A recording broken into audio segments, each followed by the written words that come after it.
So today I'm joined by Laurie Fermor. Is that pronounced correctly, Laurie? Fermor. Yeah, I Fermor. get all Okay. sorts. I get femur a lot as well. Okay. Well, Laurie is the co-founder of Freddie's Farm, who produce delicious fruit and veg snacks for kids. So welcome, Laurie. Thank you for having me. That's okay. It's great to have you on here. So, Laurie, tell us a bit more about Freddie's Farm. Yeah, so we like to say that Freddie's Farm are kids' snacks with a difference. And the reason that we say that is we are the only kids' snack out there that is not ultra processed, and our packaging is fully curbside recyclable. And I think when it comes to a children's product, that's just so important. We're trying to look after the next generation in a really delicious and healthy way. And we feel we really want to set a good example for them. So Freddie's Farm, Freddie is my son. He is 8. He's quite grown up now, considering when we started, and he has a little sister, Ottie, who I always forget to mention, and we're going to pay for it in therapy in years to come. So she's going to need her own brand. We set up Freddie's Farm because there just weren't good options out there for kids, and we thought we could do it better ourselves, and hopefully we're succeeding. Very good. I love it. It's I love it when we've got businesses that are really focused on making a difference as well. So we'll delve into that in a bit, Laurie. But so when did you set up Freddie's Farm? How long ago did you set it up? So we launched in March 2020, just as the pandemic hit, which was obviously a disaster for everybody. But we were ready to kind of meetings set up, going into shops, and all the shops shut. So we had to really quickly pivot and go fully D2C through Amazon and come up with new packaging that would work for posting and work with Amazon. And that's kind of how we started, and just growing on Instagram. And then everything changed for us in November 22. We ended up starring on Aldi's next big thing. I think there's a new series coming soon. So that was a Channel 4 primetime TV show that is a cross between Dragon's Den and the Bake Off, they say. And yeah, we won that, which saw us get an overnight become listed in all 900 and something Aldi's nationwide. And it just catapulted things to the next level.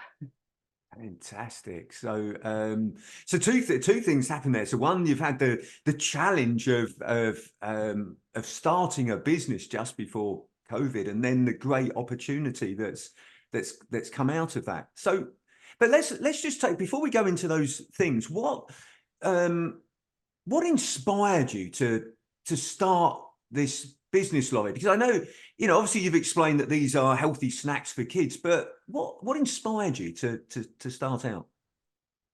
So we are fruit farmers first and foremost. Okay. And my co-founder and husband and Freddie's dad, Charlie, has been making white label products for other people for years, using British ingredients. And he's a little bit of an expert when it comes to dehydrating. And I think with that knowledge, both of being farmers and the knowledge behind sort of manufacturing that we did, we could see what was on the supermarket shelves. We understood how it was made, and we thought we are not giving that to our kids. And when Freddie was little, we thought, right, we're going to do this better. And so we launched Freddie's Farm at that point to kind of shake up the way people were doing things.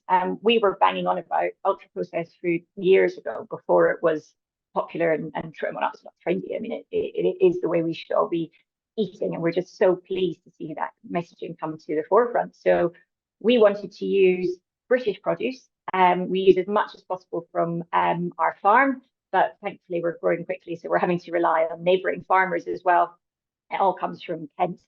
And then we manufacture it on site ourselves, which nobody else does. So we've got really low carbon footprint. Our factory is in the middle of our orchards, before packing it into paper packaging, which again is completely unique. There's no one else that has curbside recyclable packaging. So we wanted to get the whole kind of package there.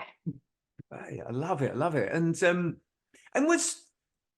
was being a business owner something that you always wanted to do, Laurie? Was it something you wanted to set up? Not so much me. Well, my husband, he's always sort of had his own business, and being a farmer, very kind of entrepreneurial and always diversifying. I come from a legal background. I was a family lawyer in London, before having kids. And then after, when they were little, it was sort of easier to kind of come back and help Charlie with the business as it was getting busier rather than going back to London. So no, it is, I am used to an office job and a lot more security, but I am very much enjoying the kind of ride that we're on now. It's very rewarding. And, you know, when you're putting in the long hours, you know, it's for you and your family and your future. So it makes it a bit easier, especially when it's something you're really passionate about.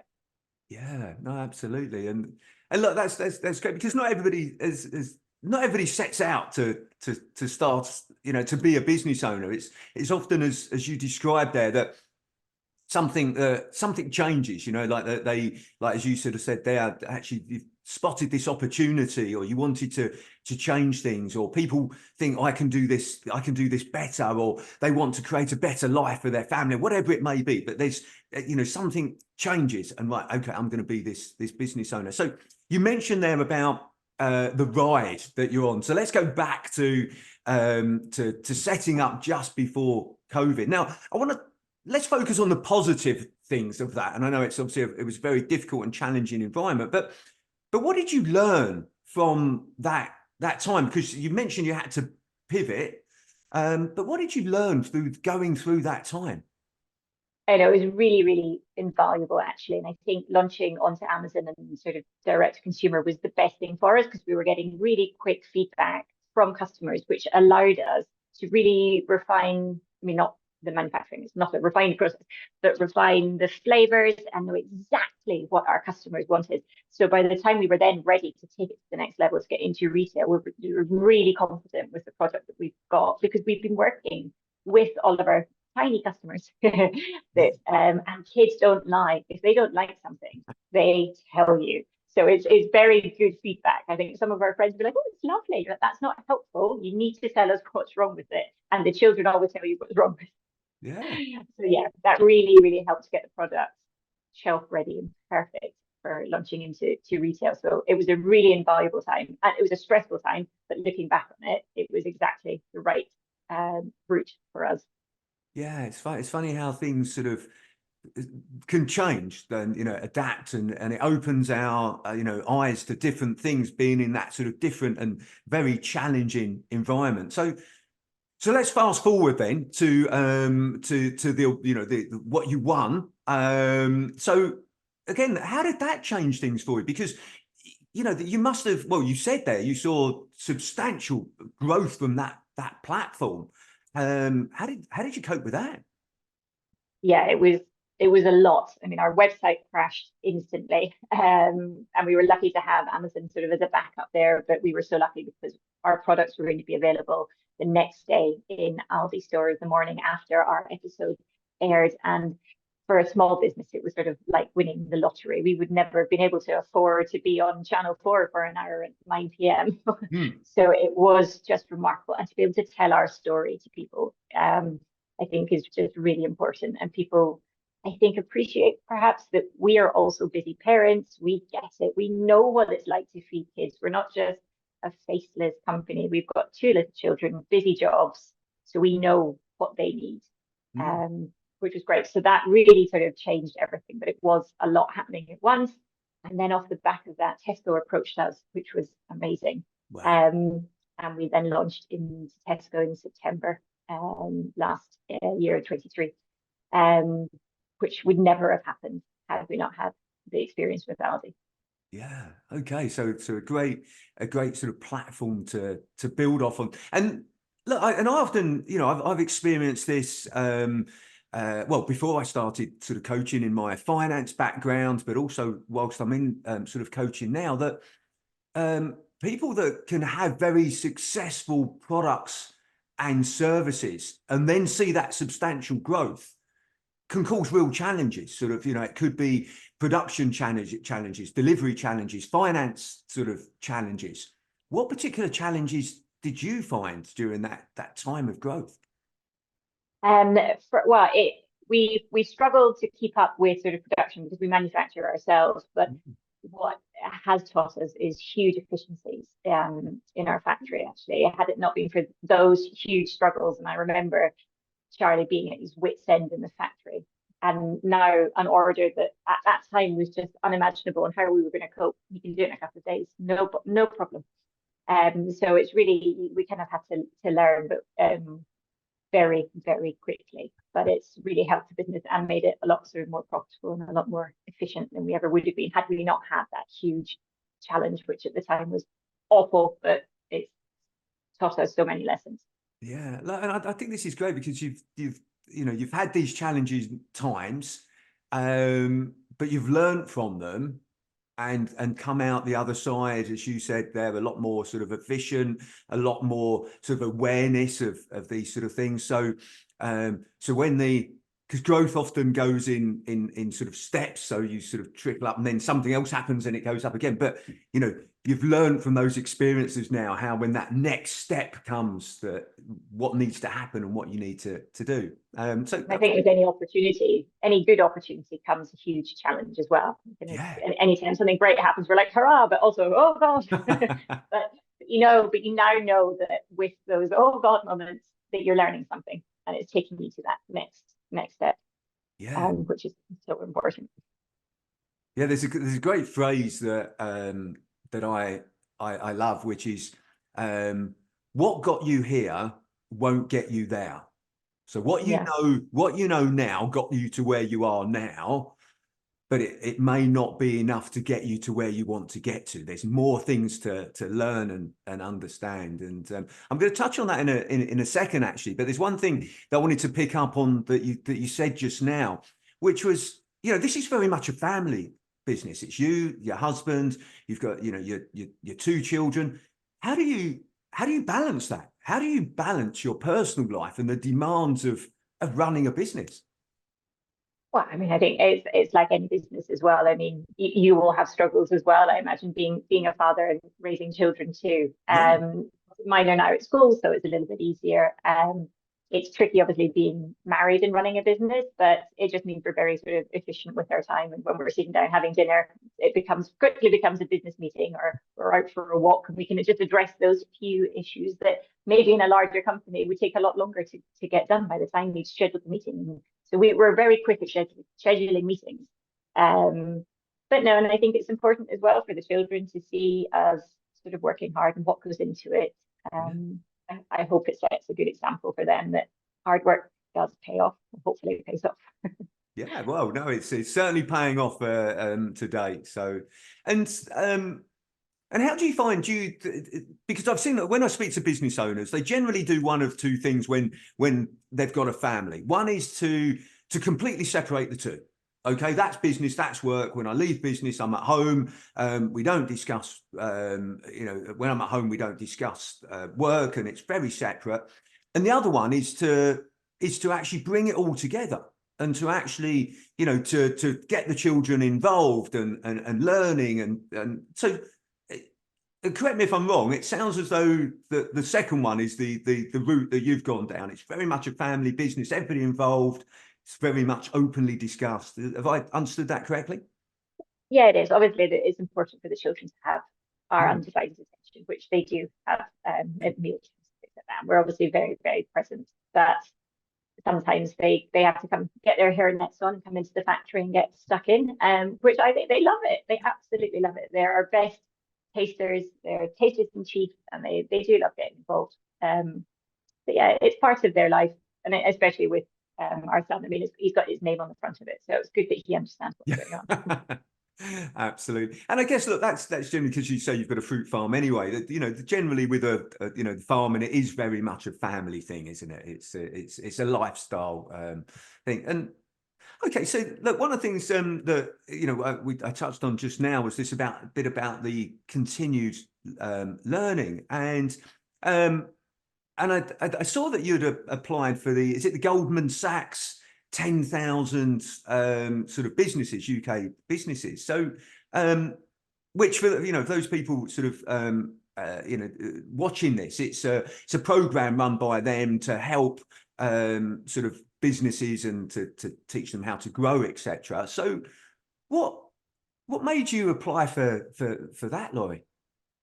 Well, I think it's a little bit like what you're saying. What got me here is not going to get me there. And I think it's very important to be aware of your own shortcomings. I know what I'm good at and I know what I'm not good at, and I want to get better and to be able to keep growing this business. So I applied for this program, and I'm just absolutely blown away that I managed to get on it. Like I said, like you said, it's with Goldman Sachs and Oxford University.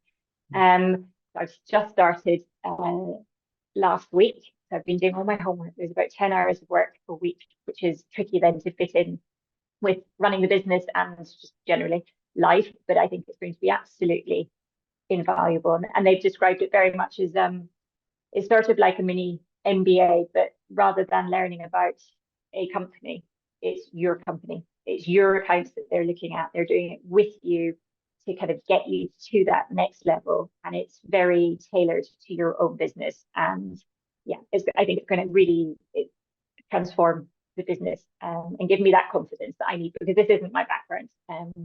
Like I said, I'm a family lawyer. So it's, I think a lot of entrepreneurs, you're sort of winging it for quite a long time and learning as you go along. So it would just be good to have that kind of confidence to know that, yes, I am making the right decisions. Yeah, and I love the open-mindedness there, Laurie, because again, I mentioned earlier about sort of, when people sort of start up a business, but it's not many people that are actually taught how to run a business. It's normally because they're really good at something in particular, whether that be good at sort of plumbing or electrics or cutting hair or manufacturing something or IT. They're really good at that, but not necessarily the other things that come with running a business, like marketing and sales and finance and building a team and managing a team and leading a team and all of these things that go with it. So it's really great to speak to business owners who've gone, no, look, yeah, look, we've got to learn how to do this, because you're right, learning as you go along can also be expensive as well. Because it's trial and error. I'd like a little bit less error. Yeah, absolutely. I think the saying is that it's great to learn from your own mistakes, but it's even better to learn from other people's mistakes. Yeah, so that's good to hear. And okay, so so what is the vision for your business in the future? You've got to where you are. You've had this great sort of success. You're obviously learning more things because for whatever reason you want to make it more efficient or grow it or whatever. What's the vision for Freddie's Farm in the future? Well, I don't know whenever this will air, but we're going to be launching into another major retailer at the end of April, which is very exciting. We'll be in another supermarket at the end of April. So we're really focused now on retail, and it's just growing in that space and really becoming the kind of go-to snack for parents that is clean, that they know they can trust. There's not a huge list of ingredients. Like I said, we pride ourselves on being minimally processed, so we look different. The product looks different to what people are used to. It is rough around the edges, and it's about like nicely educating people about why that's important and how to spot when they're having the wool pulled over their eyes by clever marketing and other brands. And so we just want to be that trusted sort of family brand that parents know that they're feeding their children something good, and to just really clean up the supermarket shelves, looking at sort of other products that are there and seeing what can we do to make them better, and just help busy parents. Yeah, because the thing is, when we have children, obviously we want them to grow up healthy and feed them with the right food. So there is getting that understanding, that knowledge about what is good and what hasn't, and the misconceptions as well, that actually what you might be sort of giving your children you think is healthy may not be. And I was looking on your website before we had this discussion, and I quite liked reading about the different sugars and was it free sugars that etc. So it is good to have that particular knowledge. So what's been your biggest learning since you've been in business, Laurie? Oh, that's a very good question. I think that you're just never done learning, really. I'm constantly learning from every opportunity that comes up, and it's adapting and not being afraid to sort of appreciate when you're wrong or when things need to go in a different direction. We've had to be quite fluid with our approach. We've been very lucky with winning this TV show and doing all these things. So we would have a plan, and then all of a sudden something ridiculous would happen. Like we would win a television program, and then we'd have to completely change direction. And we thought, being on Aldi, we thought it was going to be a really good marketing opportunity for the website. But then all of a sudden we had to pivot into retail, and that's what we kind of went to do. And I think it's just being open to everything, learning from everything, and not being afraid to admit when you don't understand something, don't know something, and relying on other people learning. And like I'm doing this course and things like that. It's a journey. The journey, that's it. We've continued learning along the way. Okay, I like that. And look, there's one question that I always like to ask everybody that comes on this and is kind enough to participate in this, and that is, what's the best advice that you would give to an 18-year-old you?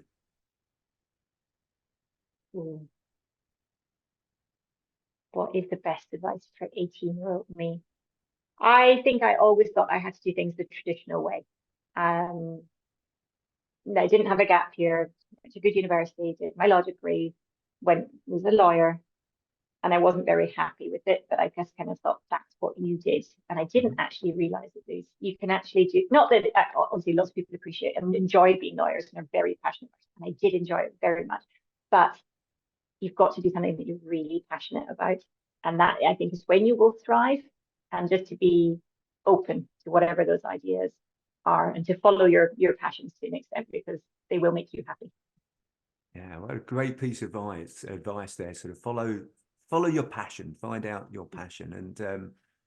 And look, there's a particular reason that I asked that question, is because as I mentioned before we started, I've got an 18-year-old daughter. So I like to pass on these snippets of information that I pick up from, successful business owners to pass on to her. So thank you very much for that, Laurie. And Laurie, look, I really appreciated you taking the time to speak with me today and sharing more about your business and also your journey as well. So thank you very much. Thank you for having me.